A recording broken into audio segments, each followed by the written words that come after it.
رات کافی گہری ہو چکی تھی اور ہوا میں ہلکی سی ٹھنڈک گھل رہی تھی۔ ایک ننھا سا بچہ ارسلان اپنے والدین کے ساتھ گاؤں کے پرانے مکان میں آیا۔ مکان کئی سالوں سے بند تھا اور اس میں ایک عجب خاموشی بسی ہوئی تھی۔ ارسلان نے جب پرانے کمروں کو دیکھا تو دل میں ایک عجیب سا ڈر سا محسوس کیا۔ کھڑکیوں سے چاند کی روشنی اندر اتر رہی تھی، جیسے کوئی پرانا راز اپنے اندر چھپا رکھا ہو۔ والدین نے کہا، یہی وہ جگہ ہے جہاں تمہارا دادا رہتا تھا۔ لیکن ارسلان کو ایک کمرہ سب سے زیادہ کھینچ رہا تھا، جس میں ایک پرانا بستر رکھا تھا۔ اس بستر کی چادر دھول میں لپٹی ہوئی تھی، لیکن آنکھوں کو ایک عجیب کشش دیتی تھی۔ وہ لمحہ سوچ رہا تھا کہ آخر یہ بستر اتنا الگ کیوں لگ رہا ہے۔ اس نے ماں کے کان میں آہستہ سے کہا، امی، یہ بستر اتنا اجنبی سا کیوں لگ رہا ہے؟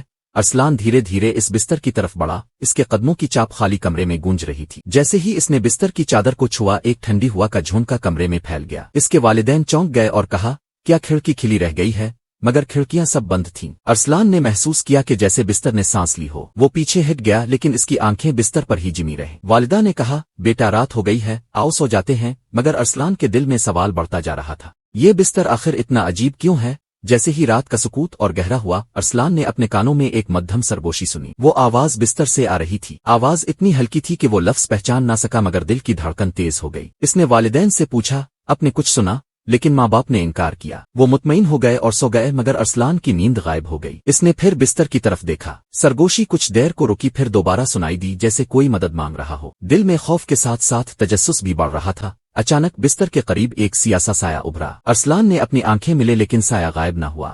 وہ جیسے کوئی شکل اختیار کر رہا تھا۔ ارسلان نے ہمت کر کے اٹھنے کی کوشش کی، مگر ٹانگیں سن ہو گئی تھیں۔ وہ صرف دیکھ سکتا تھا۔ دل کے اندر ایک سوال گونجا، یہ سایہ ہے یا کوئی انسان؟ اس کی نظریں بستر پر جمی رہیں اور وہ لمحہ مزید بھاری ہوتا گیا۔ سایہ اچانک رکا اور ارسلان کی طرف جھک گیا۔ ایک مدھم آواز آئی، میری مدد کرو۔ ارسلان کا جسم کانپنے لگا۔ اس نے گھبرا کر اپنی ماں کو جگانے کی کوشش کی، مگر ماں نے کروٹ بدل لی اور دوبارہ سو گئی۔ آواز دوبارہ آئی، اس بار ذرا بلند، میری مدد کرو ورنہ دیر ہو جائے گی۔ ارسلان کا دل چاہا کہ بھاگ جائے، لیکن قدم حرکت نہ کر سکے۔ اچانک ایک صد ہوا کا جھونکا آیا اور ارسلان نے محسوس کیا جیسے کسی نے اس کے کندھے پر برف جیسے ہاتھ رکھے ہوں۔ وہ چیخنا چاہتا تھا، لیکن آواز گلے میں اٹک گئی۔ اس نے آہستہ سے سر موڑا تو دیکھا کہ سایہ اب اس کے بالکل قریب کھڑا تھا۔ بستر کی چادر ہلکی سی سرک گئی، جیسے نیچے کچھ چھپا ہو۔ ارسلان کی آنکھوں میں خوف اور تجسس دونوں بھر گئے۔ چادر ذرا اور کھسکی اور ارسلان کو لگنے لگا جیسے نیچے کسی کا چہرہ چھپا ہے، لیکن وہ چہرہ صاف دکھائی نہیں دے رہا تھا۔ بس آنکھیں چمک رہی تھیں، جیسے اندھیرے میں دو جگنو جل اٹھے ہوں۔ ارسلان نے پسینے میں بھیگتے ہوئے اپنے آپ سے کہا،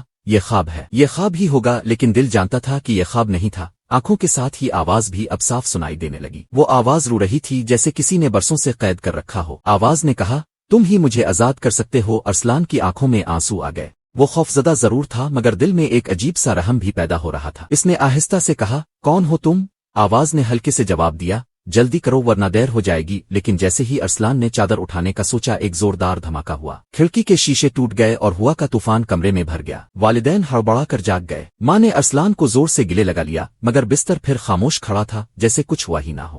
رات گزر گئی، مگر ارسلان سو نہ سکا۔ اس کی آنکھوں کے سامنے بار بار وہی چمکتی آنکھیں، وہی آواز گونجتی رہی۔ وہ جان گیا تھا کہ یہ بستر عام نہیں ہے، لیکن سوال یہ تھا، بستر میں آخر چھپا کیا ہے، اور وہ سایہ اس سے کیا چاہتا ہے؟ صبح ہونے تک ارسلان نے فیصلہ کر لیا تھا کہ وہ سچ ضرور معلوم کرے گا، لیکن سچ تک پہنچنا آسان نہیں ہوگا۔ صبح کی روشنی آہستہ مکان کے اندھیرے کمروں میں پھیلنے لگی۔ پرندوں کی آواز باہر سنائی دے رہی تھی، لیکن اندر کا سکوت ویسا ہی بھاری تھا۔ ارسلان اپنی جگہ سے اٹھا اور پھر اسی بستر کو دیکھنے لگا۔ والدین نے ناشتہ بنایا۔ باپ نے کہا، یہ مکان تمہارے دادا کی یاد ہے، یہاں کوئی نقصان نہیں ہوگا۔ مگر ارسلان کے دل میں اب بھی وہ رات کے منظر گھوم رہے تھے۔ ماں نے پیار سے کہا، بیٹا ڈر کو اپنے دل میں نہ بسنے دینا۔ لیکن جیسے ہی ارسلان نے دوبارہ بستر کو دیکھا، ایسا لگا جیسے اس کی چادر ہلکی سی حرکت کر رہی ہو۔ دن کی روشنی میں بھی بستر عام سا نہ لگ رہا تھا۔ ارسلان نے دیکھا کہ بستر کے کنارے پر ایک گہرا سا نشان تھا، جیسے کوئی پرانا ہاتھ وہاں بار بار پڑتا رہا ہو۔ وہ آہستہ سے قریب گیا اور ہاتھ رکھا تو اس کے بدن میں سنسنی دوڑ گئی، جیسے کسی کی دھڑکن وہاں قید ہو۔ والد نے کہا،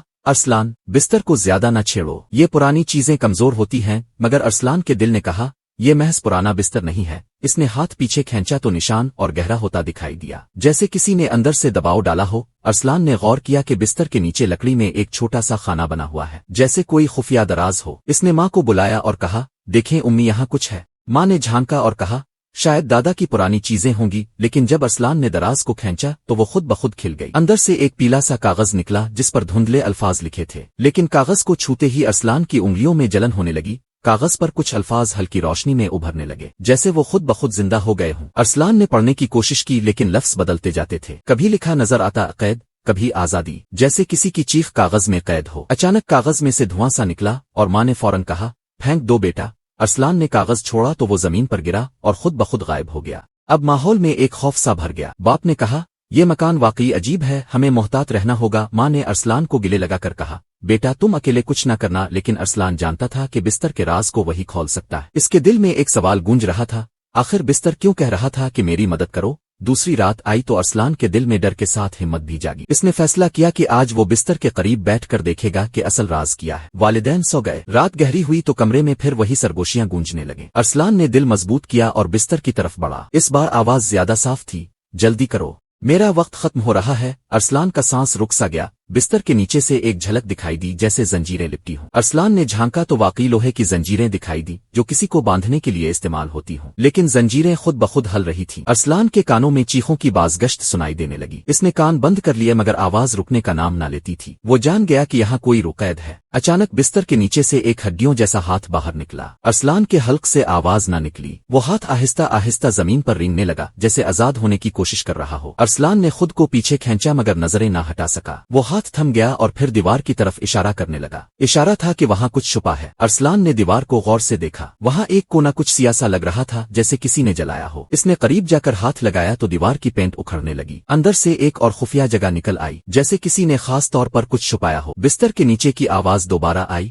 یہی وہ جگہ ہے، یہی میری قید ہے۔ ارسلان کا دل زور زور سے دھڑکنے لگا۔ دیوار کے اندر سے ایک پرانا لوہے کا صندوق برآمد ہوا۔ صندوق پر زنگ لگا ہوا تھا اور تالو لگا ہوا تھا۔ ارسلان نے ہاتھ لگایا تو تالو خود بخود ہلنے لگا، لیکن جیسے ہی اس نے کھولنے کی کوشش کی ایک زوردار دھماکہ سا ہوا۔ پورا کمرہ لرزنے لگا۔ والدین جاگ اٹھے اور بھاگ کر ارسلان کو پکڑا۔ بستر کی آواز پھر گونجی، جلدی کرو ورنہ سب ختم ہو جائے گا، لیکن صندوق اب بھی بند تھا۔ کمرے میں خاموشی پھیل گئی مگر وہ پرانا صندوق دھیرے دھیرے لرزنے لگا۔ ارسلان نے ڈرتے ڈرتے اس کے قریب ہاتھ بڑھایا تو اچانک صندوق کی زنگ آلود دھات پر روشن لکیریں ابھر آئیں، جیسے کسی نے اندر سے انگلیوں سے تحریر لکھ دی ہو۔ والد نے گھبرا کر کہا، اسے چھوڑ دو بیٹا، مگر ارسلان کے کانوں میں وہی سرگوشی گونج رہی تھی، مجھے آزاد کرو ورنہ سب ختم ہو جائے گا۔ ماں نے ارسلان کا ہاتھ پکڑنا چاہا لیکن صندوق نے خود بخود ایک کرخت آواز نکالی۔ ارسلان کے دل نے کہا، یہ محض لکڑی اور لوہا نہیں بلکہ قید کی ایک آخری گانٹھ ہے۔ اس نے فیصلہ کیا کہ چاہے کچھ ہو آج راز کھولنا ہی ہوگا۔ ارسلان نے صندوق کے تالے پر ہاتھ رکھا تو اچانک زوردار دھماکے کے ساتھ تالو ٹوٹ گیا اور ٹکڑوں میں زمین پر گر پڑا۔ کمرہ لرزنے لگا، دیواروں پر لٹکتے چراغ خود بخود بجھ گئے۔ اندھیرا چھا گیا لیکن صندوق کے اندر سے سنہری روشنی نکلنے لگی۔ والدین پیچھے ہٹ گئے مگر ارسلان آگے بڑھتا رہا۔ اس کے دل میں خوف اور ہمت دونوں ایک ساتھ جاگے ہوئے تھے۔ روشنی میں ایک پرانی کتاب دکھائی دی جو زنجیروں میں لپٹی ہوئی تھی۔ کتاب خود بخود ہل رہی تھی جیسے زندہ ہو۔ ارسلان نے سوچا، یہی ہے اس بستر کی حقیقت کا راز۔ کتاب کی زنجیریں خود بخود کھلنے لگیں اور اس کے صفحات ہوا میں اڑنے لگے۔ ہر صفحے پر تحریر تھی لیکن لفظ بدلتے جاتے تھے۔ کبھی لکھا آتا قید، کبھی انتقام، کبھی رحمت۔ ارسلان نے جیسے ہی کتاب کو چھوا، اس کی آنکھوں کے سامنے پرانے وقتوں کی جھلکیاں آنے لگے۔ اس نے دیکھا کہ یہ بستر اصل میں ایک قیدی بزرگ کی دعا اور بددعا کے درمیان پھنس گیا تھا۔ ان بزرگ پر ظلم ہوا تھا اور ان کی روح اس بستر میں قید ہو گئی تھی۔ ماں نے چیخ کر کہا، کتاب بند کرو، مگر کتاب کے صفحات نے خود کہا، سچائی کو جانے دو۔ کمرے میں ایک زوردار چیخ گونجی، ایسا لگا جیسے صدیوں پرانا درد ایک ہی لمحے میں آزاد ہو رہا ہو۔ ارسلان کے جسم میں سنسنی دوڑ گئی لیکن اس نے کتاب کو مضبوطی سے تھام رکھا۔ اس چیخ کے ساتھ بستر کی چادر ہوا میں اڑنے لگی اور زنجیریں زمین پر گرنے لگیں۔ والدین نے خوف سے دروازے کی طرف بھاگنا چاہا مگر دروازہ خود بخود بند ہو گیا۔ اب وہ تینوں اندر قید تھے۔ آواز پھر آئی، صرف سچائی ہی میری قید توڑ سکتی ہے۔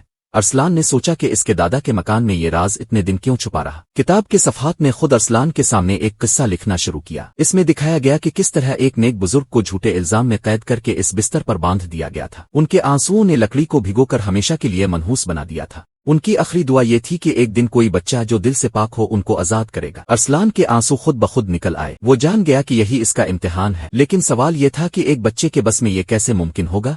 کتاب کے الفاظ نے کہا، خوف سے نہیں سچائی سے لڑو۔ ارسلان نے بستر کے قریب جا کر ہاتھ رکھا اور کہا، میں تمہیں آزاد کرنا چاہتا ہوں۔ اچانک کمرہ اور زیادہ لرزنے لگا۔ والد نے کہا، بیٹا پیچھے آ جاؤ، لیکن ارسلان نے آنکھیں بند کر کے دعا کی۔ ماں نے کانپتی آواز میں سورت الفاتحہ پڑھنا شروع کی۔ پورے کمرے میں روشنی پھیلنے لگی اور بستر کی زنجیریں ٹوٹ کر زمین پر گر گئیں۔ ارسلان نے محسوس کیا کہ کوئی بوجھ اس کے دل سے اتر رہا ہے۔ روشنی کے بیچ سے ایک دھندلی سی شبی ابھرنے لگی۔ ایک بزرگ کا نورانی چہرہ دکھائی دیا۔ انہوں نے مسکرا کر کہا، شکریہ بیٹے، تم نے میرا قید ختم کر دیا۔ ارسلان کی آنکھوں میں خوشی اور حیرت کے آنسو تھے۔ والدین نے بھی ادب سے سر جھکا دیا۔ بزرگ کی روح نے کہا،